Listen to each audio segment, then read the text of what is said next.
In 2021, a European logistics company discovered that their warehouse inventory counts had diverged from their shipment records by tens of thousands of units across hundreds of product lines. The inventory table said the stock was there. The shipment records said it had already left. Both sets of records had been written by the same system. Both had passed every validation check. Neither had been flagged as wrong. Operations teams had been making restocking decisions based on the inventory table.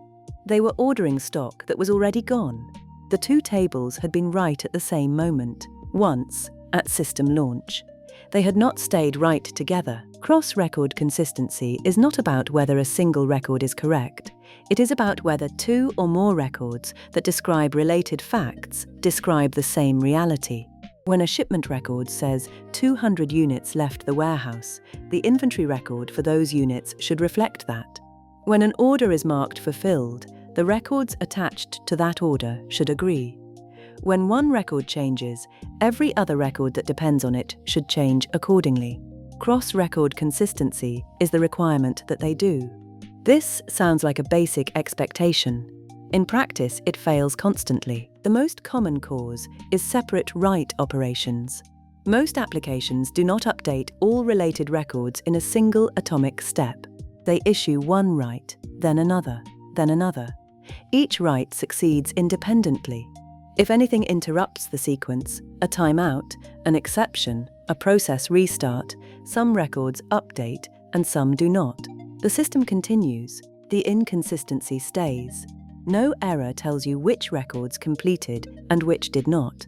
The second cause is that related records are often written by different systems. The inventory table is written by the warehouse management system.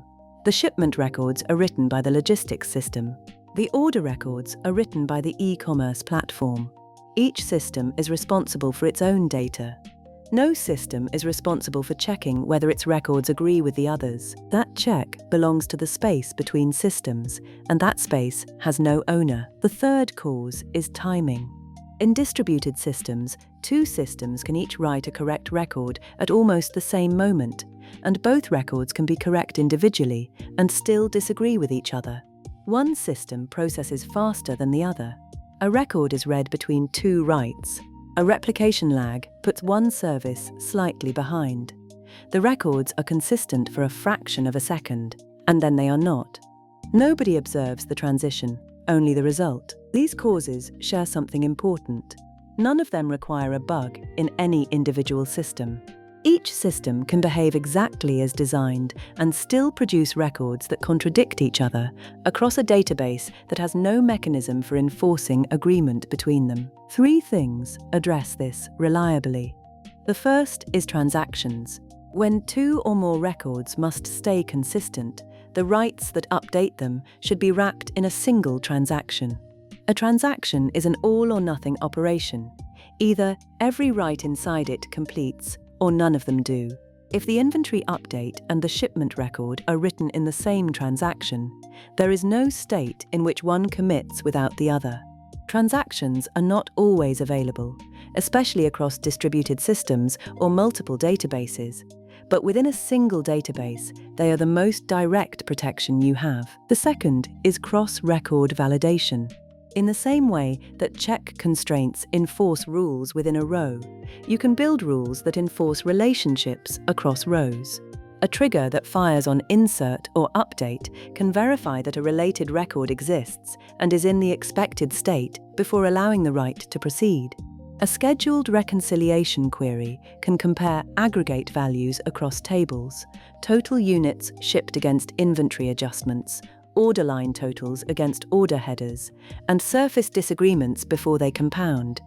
These are not elegant solutions. They add complexity. But they make inconsistency visible at the point where it is cheapest to fix. The third is ownership. Every cross-record relationship in your system should have a clear owner, one service, one team, one process that is explicitly responsible for keeping both sides of that relationship consistent. When a shipment is created, the system that creates it owns the inventory update. That responsibility should be documented and monitored, not assumed. Inconsistency between records almost always traces back to a relationship that nobody owned. The logistics company found the cause within a few days. A failure in their integration layer had been silently dropping a subset of inventory adjustment messages for 6 weeks. The shipment records were being written. The corresponding inventory updates were not arriving. Both systems believed they were working correctly, and they were, in isolation. The inconsistency lived in the gap between them.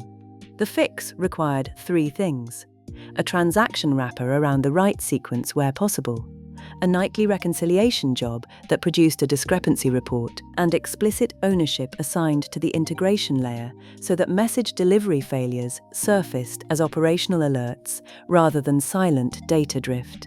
Cross-record consistency is a relationship problem. A single record does not become inconsistent with itself across tables. The inconsistency lives between records in the relationships your system is supposed to maintain. Databases enforce rules within rows and within tables. They do not automatically enforce rules between them. That enforcement is architectural. It requires transactions, validation, and explicit ownership of the relationships your data depends on. When those things are absent, the records drift apart, and every system that reads them treats the contradiction as fact.